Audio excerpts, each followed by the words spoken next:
What's up guys, Spin Firearms here, and if you've ever watched the channel before, you know I love subcompacts, I love micro 9s, I honestly love smaller firearms. I think they're the best way to go for everyday carry, self-defense, and so on. I also like the fact that you have tons of rounds in these small carry options, but you can also use larger mags to get more capacity and so on. But if you know me, the Hellcat is my #1 go-to, especially now that they released a 17 round mag for the Pro. You use this mag sleeve with the 17 round mag, and you now have a 17 round setup in a 3-inch barrel. Absolutely amazing. Gotta love it. I also love my Smith & Wesson Shield Plus. That's my second favorite micro 9 in the world. Gotta love the Shield Plus. Amazing trigger. Just a good overall firearm. And then after that, my favorite two would be the IWI Masada Slim and the FN Reflex. Really, it's a toss-up. The Masada Slim is a little bit heavier, but a great shooter. Love those two. But if you know me, one of the firearms that I never really liked, but I just got it simply because I have a review channel, and I got to compare firearms to other firearms, and I have to know how they shoot. And also on top of that, you got to give it up to the OG P365. This is the reason I have the Hellcat. This is the reason I have the Canik Meta MC9. This is the reason for all these micro 9s with crazy amounts of capacity. It's also the reason for stuff like the Ruger LCP Max. So you got to give it up. You got to give credit where it's due to Sig Sauer. They did it. They made an amazing firearm that basically allowed us to have all these other firearms. But before we get started, hit the like button, drop a comment down below, and subscribe. Let me know your thoughts on Sig Sauer. Let me know your thoughts on these builds, and we're going to get into it.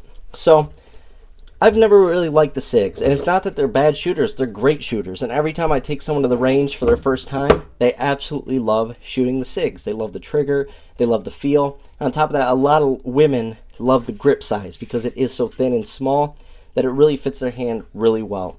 But for me, seeing all the reliability issues that they had upon release, and even after release for a couple years, made me nervous.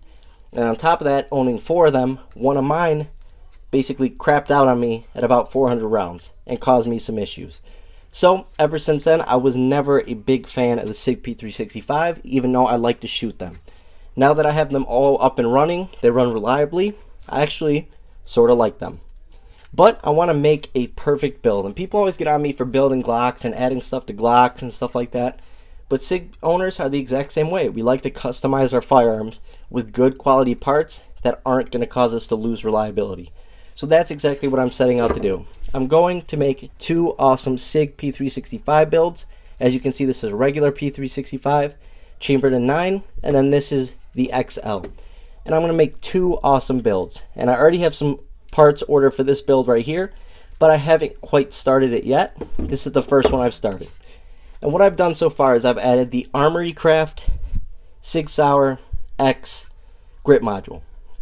And why I did that is, one, look at it. It looks amazing. I absolutely love the color on this.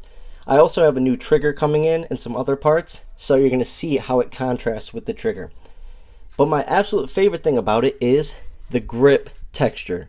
The stippling on this not only looks absolutely perfect, but it feels so good in your hand. It feels so natural and gives it a great texturing, not needing grips. Like on stuff like my Hellcat, I put grips. On my Glock 26, on my Glock 27, on all my Glocks, I put grips, right?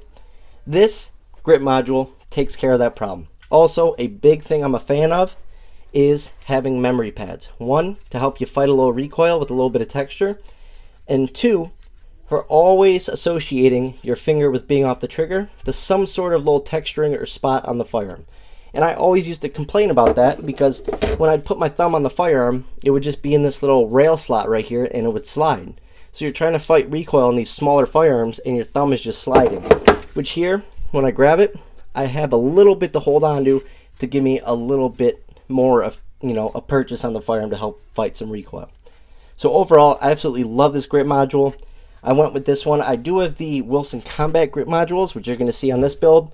So we're going to get into that later on down the road. But so far, this is the first start. Second part I added was this base plate. Very interesting from Armory Craft as well. Now, you can use code SPN for 5% off all Armory Craft products. They're helping me build some awesome P365s because if you go to Armory Craft, They have all the parts for SIGs, CZs, and so on. They have all the barrels, grip modules, literally everything, and they customize them and make you have an awesome build without losing reliability, and that's what we're setting out for. But I got this base plate. As you can see, it has awesome texturing right here. But I like how far forward it sits. Now, it doesn't add capacity, but it also doesn't add any weight. They got these little cuts in there, no problem. But the reason I got it is 1 finger here, 2 fingers here, and 3 there. Your hand gets so well locked in between this undercut and this base plate that sticks out that it basically locks your hand in there for an amazing grip. Then it's also working with this texturing right here. You have texturing all the way around the grip module. You also have awesome texturing on this base plate that sort of matches your grip module. So far, those are the first 2 mods I'm adding. From here, we're going to keep building, thinking about adding barrels, slides. I do like the sights on SIG, so I'll probably keep those. But so far, this is my SIG P365 XL build. Like I said, lots more to come on this.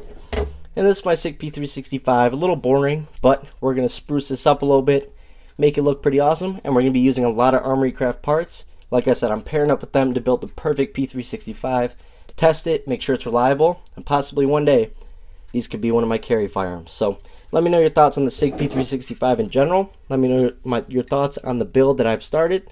Also, what more do you want to see on these? What products should I use?